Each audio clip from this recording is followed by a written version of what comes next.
নমস্কাৰ টাইমেটাৰ প্ৰতিগৰাকী দৰ্শকক মই জ্যোতি বৈশ্যই স্বাগতম জনাইছো আৰু এই মুহূৰ্তত বিশ্বত আটাইতকৈ চৰ্চিতৰ ডাঙৰ খবৰটো আপোনালোকৰ বাবে লৈ অহাৰ চেষ্টা কৰিছো। ইতিমধ্যে গম পাই আমেৰিকা আৰু ইজৰাইলে ইৰাণৰ ওপৰত আক্ৰমণ কৰিছিলে আৰু ইয়াৰ পাছতেই মধ্যপ্ৰাচ্যত বৰ্তমান সময়ত জৰুৰী অৱস্থাই বিৰাজ কৰিছে, কিয়নো মধ্যপ্ৰাচ্যৰ 8খনকৈ দেশৰ ওপৰত ইৰাণৰ তৰফৰ পৰা আক্ৰমণ কৰা হৈছে। মধ্যপ্ৰাচ্যত থকা মিডল ইষ্টত থকা এই 8খন দেশত যি আমেৰিকান সেনাৰ ঘাটি আছে, মাৰ্কিন সেনাৰ ঘাটি আছে, তাত আক্ৰমণ কৰা হৈছে।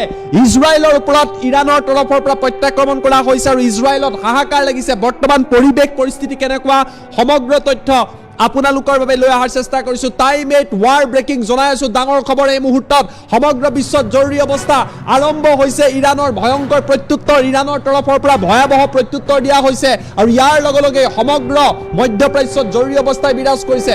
মধ্যপ্ৰাচ্যৰ 8খনকৈ দেশত ইৰাণৰ তৰফৰ পৰা আক্ৰমণ কৰা হৈছে। ইৰাণে যি কৈছিলে সেই কামেই কৰিছে।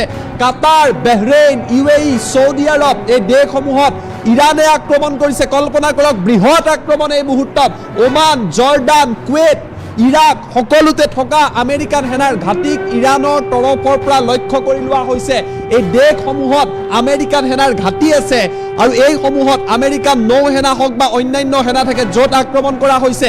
US নেভি বেছত, বাহৰিনত থকা US নেভি বেছত আঘাত কৰিছে ইৰাণৰ শক্তিশালী মিছাইলে।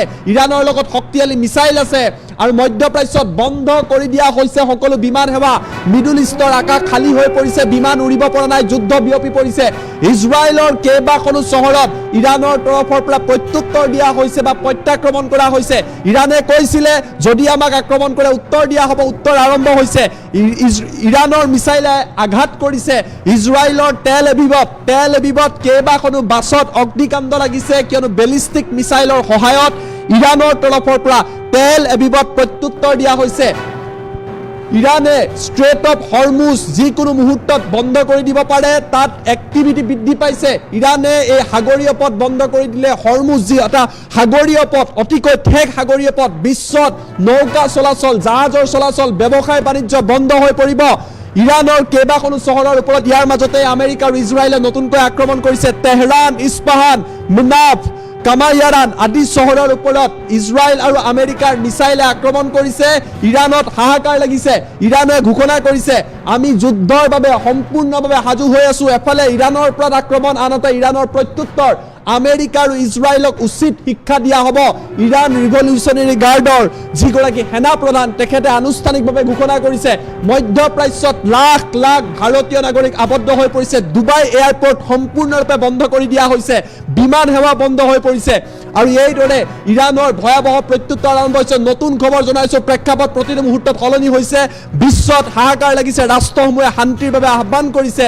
চীন আৰু ৰাছিয়াই আমেৰিকাৰ ঘটনাক গৰিহণা দিছে আৰু তাৰ মাজত কাটাৰ, বাহৰিন, UAE, চৌদি আৰব, মধ্যপ্ৰাচ্যৰ প্ৰায় প্ৰতিখন দেশতে য'তেই মাৰ্কিন সেনাৰ বা আমেৰিকান সেনাৰ ঘাটি আছে তাৰ ওপৰত আক্ৰমণ কৰা হৈছে।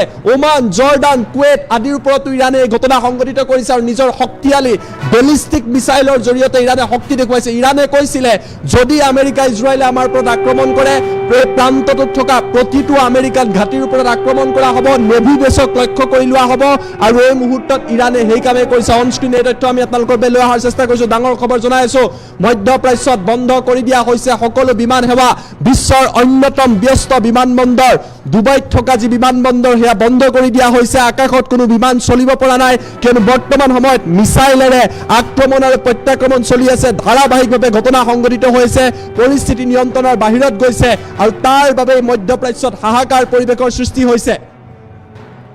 তেল এভিভৰ কেইবাখনো বাছত অগ্নিকাণ্ডৰ ঘটনা সংঘটিত হৈছে। ইৰাণৰ বেলিষ্টিক মিছাইলে প্ৰৱেশ কৰিছে ইজৰাইলত আৰু আঘাত কৰিছে তেল এভিভ, হাইফা, তেল এভিভ, জেৰুজালেম আদি বিভিন্ন প্ৰান্তত হাহাকাৰ লাগিছে। এস্কেলনৰ নিচিনা চহৰত হাহাকাৰ লাগিছে। ষ্টেট অফ হৰমুজ বন্ধ কৰি দিয়া হ'ব পাৰে আৰু এইদৰে এতিয়া নিয়ন্ত্ৰণৰ বাহিৰত গৈছে মধ্যপ্ৰাচ্যৰ। নিশালৈ পৰিৱেশ ভয়ংকৰ হ'ব পাৰে।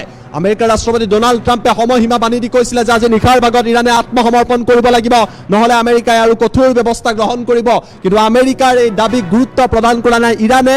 ইৰাণৰ তৰফৰ পৰা ধাৰাবাহিকভাৱে প্ৰত্যুত্তৰ দিয়া হৈছে আৰু এইদৰে এতিয়া সমগ্ৰ মধ্যপ্ৰাচ্য অস্থিৰ হৈ পৰিছে। আৰু আমি আপোনালোকক জনাইছো সমগ্ৰ ঘটনাক লৈ নতুন খবৰ জনাইছো, নতুন আপডেট আহি পৰিছে। ইজৰাইলৰ সেনাবাহিনীৰ তৰফৰ পৰা নতুনকৈ ঘোষণা কৰা হৈছে। ইজৰাইলৰ সেনাবাহিনীয়ে কৈছে নতুনকৈ শ মিছাইল এই মুহূৰ্তত ইৰাণৰ পৰা প্ৰৱেশ কৰিছে ইজৰাইলত। ডাঙৰ খবৰ, IDFৰ তৰফৰ পৰা এই কথা ঘোষণা কৰা হৈছে। ৰাছিয়াৰ তৰফৰ পৰা কোৱা হৈছে যে সমগ্ৰ যুদ্ধ অনতি পলমে বন্ধ হ'ব লাগে। ৰাছিয়া আৰু ইৰাণৰ সহযোগত এটা নিউক্লিয়াৰ ছাইট আছে যিটোৰ নাম হৈছে ৰস্তাম। ৰাছিয়াই কৈছে কোনো কাৰণতেই যাতে ৰাছিয়া আৰু ইৰাণৰ সহযোগত থকা নিউক্লিয়াৰ প্লাণ্টক লক্ষ্য কৰি লোৱা নহয়। ৰাছিয়াই স্পষ্টভাৱে সকিয়নি প্ৰদান কৰিছে যদিহে এই পাৰমাণৱিক প্ৰকল্পক লক্ষ্য কৰি লোৱা হয় ৰাছিয়াই ব্যৱস্থা গ্ৰহণ কৰিব। কল্পনা কৰক, ৰাছিয়া আওপকীয়াকৈ হ'লেও ইৰাণৰ সমৰ্থনত এই মুহূৰ্তত থিয় দিছে। পৰিস্থিতি সলনি হৈছে। ইৰাণৰ এটাৰ পিছত আনটাকৈ মন্তব্য আহিছে। ইৰাণৰ ফৰেইন মিনিষ্টাৰৰ তৰফৰ পৰা কোৱা হৈছে যে সকলো প্ৰকাৰে আমি সাজু হৈ আছো। আব্বাছ আগ্ৰাছিয়ে এই মুহূৰ্তত স্পষ্টভাৱে সামাজিক মাধ্যমত লিখিছে যে আমেৰিকাই যি কাম কৰিলে ইয়াৰ প্ৰত্যুত্তৰ দিয়া হ'ব। আমাৰ শক্তিশালী আৰ্ম ফ'ৰ্চ প্ৰিপেয়াৰ হৈ আছে বুলি উল্লেখ কৰিছে আৰু আমেৰিকাক শিক্ষা দিয়া হ'ব বুলি আগ্ৰাছীৰ তৰফৰ পৰা এই মুহূৰ্তত সামাজিক মাধ্যমত ডাঙৰ মন্তব্য কৰা হৈছে। ৰাষ্ট্ৰসংঘৰ তৰফৰ পৰা জৰুৰী বৈঠক অনুষ্ঠিত কৰা হৈছে আৰু ৰাষ্ট্ৰসংঘই কৈছে যে সমগ্ৰ প্ৰক্ৰিয়া, এই সমগ্ৰ যুদ্ধ এতিয়াই বৰ্তমান সময়তে বন্ধ হ'ব লাগে।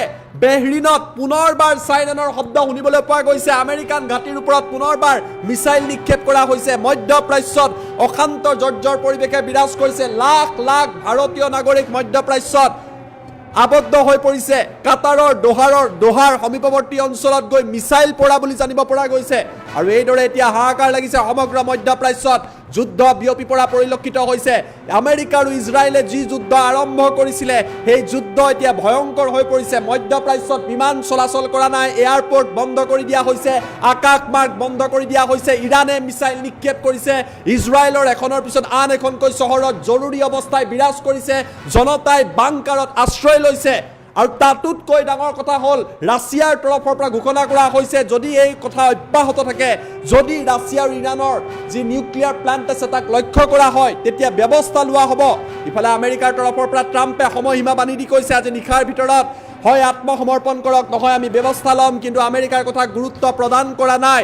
বৰ্তমান সময়ত ইৰাণৰ সৰ্বোচ্চ নেতা খেমেনিক লক্ষ্য কৰি ল'বলৈ খেমেনি থকা বাসগৃহটো আক্ৰমণ চলিছে, কিন্তু খেমেনি বৰ্তমানলৈকে অক্ষত অৱস্থাত থকা বুলি জানিব পৰা গৈছে।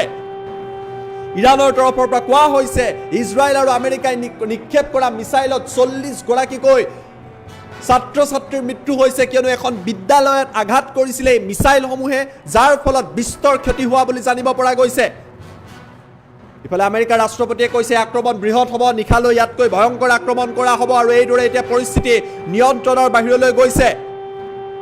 পৰিস্থিতি নিয়ন্ত্ৰণৰ বাহিৰত গৈছে। আমি নতুন খবৰ আপোনালোকক জনাই আছো। ইজৰাইলৰ কেইবাখনো চহৰত মিছাইল প্ৰৱেশ কৰিছে। চাইৰেনৰ শব্দ শুনিবলৈ পোৱা গৈছে। তেল এবিবত ইৰাণৰ মিছাইলে আঘাত কৰিছে।